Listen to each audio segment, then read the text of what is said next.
நீங்க எல்லாம் சாதி வேணாம்னு சொல்றீங்களே, அப்புறம் ஏன் அரசாங்கம் கொடுக்குற ஒதுக்கீடை நீங்க வந்து பயன்படுத்திக்கிறீங்க? நீங்க வேலை வாங்கிக்கிறீங்க, படிப்புக்கான வந்து இடஒதுக்கீடை பெற்றுக்கிறீங்க, அப்புறம் எதுக்கு நீங்க சாதி வேணாம்னு சொல்லி ஒன்னு சொல்றாங்கல்ல? இதுக்கு உங்களுடைய பார்வை என்ன சொல்லுங்க? மொத்தம் வந்து 69% இடஒதுக்கீடு இருக்கு தமிழ்நாட்டுல.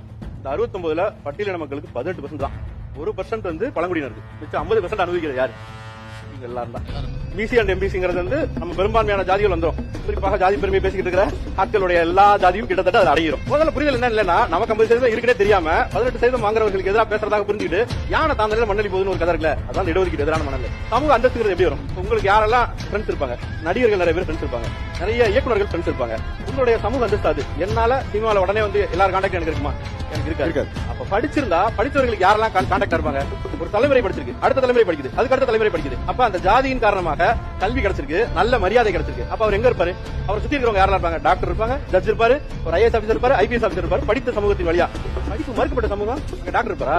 10 வீட்டுல ஒரு ஊர்ல ஒருத்தர் இருப்பாரு, 2 பேர் இருப்பாங்க. அவங்க வீட்டுல 10 பேர் இருப்பாங்க. இவங்க எல்லாருமே என்ன நினைச்சாங்கன்னா, ரிசர்வேஷன் வாங்குறது அவங்க தான். நமக்கு ரிசர்வேஷன் நமக்கு வந்து பெருசா அனுபவிக்கல, அவங்க மட்டும் பெருசா அனுபவிச்சாங்க. அவங்க இருக்கிற மார்க்கோடு நாங்க வந்து அதிகமான மார்க் எடுத்து கிடைக்கல. போய் முழுக்க போய் என்னன்னா, இன்னைக்கும் எந்த கட் ஆஃப்ஸ் வேணா இருக்கும். காலேஜ் பெரிய பெரிய யூனிவர்சிட்டிஸ்லயோ பெரிய பெரிய சென்ட்ரல் கவர்மெண்ட் இன்ஸ்டிடியூஷன்ஸ்லயோ கொடுக்கக்கூடிய கட் ஆஃப்ல கூட ஈக்குவல் மார்க் தான் வரும். என்னன்னா, இந்திய மக்கள் தொகை தெளிவா கணக்கெடுக்கப்பட்டிருக்கு. அதன்படி இங்க பாப்புலேஷன் பட்டியலினத்தவர்கள் இவ்வளவு பேர் இருக்காங்க, அவங்களுக்கு இவ்வளவு சீட்ஸ் கொடுக்கணும்.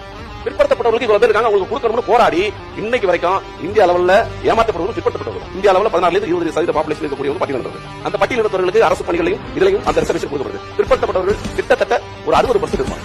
ஏன்னா ஒரு 20% வந்து அதாவது அதர் காஸ்ட் அப்படிங்கிற ஒரு கேட்டகரியில் இருக்கு. இந்த 60% 27% ரிசர்வேஷன் இந்திய லெவல். அது 27% ஃபில் பண்ணப்பட்டிருக்கான்னு பாத்தீங்கன்னா இல்லவே இல்ல. இந்த 27%லயும் இந்த 80%லயும் அரசு வேலைகள்ல இல்ல பெரிய அரசு பணிகள்ல எவ்வளவு ஃபில் ஆயிருக்காங்க?